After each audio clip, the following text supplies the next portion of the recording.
טוב, זה המסלול שמחכה לנו.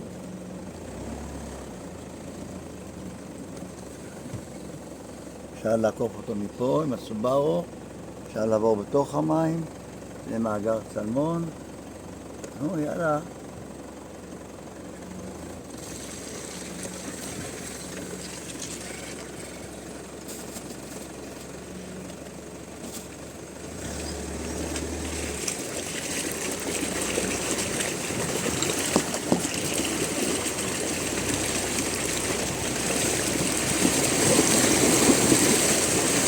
ביי!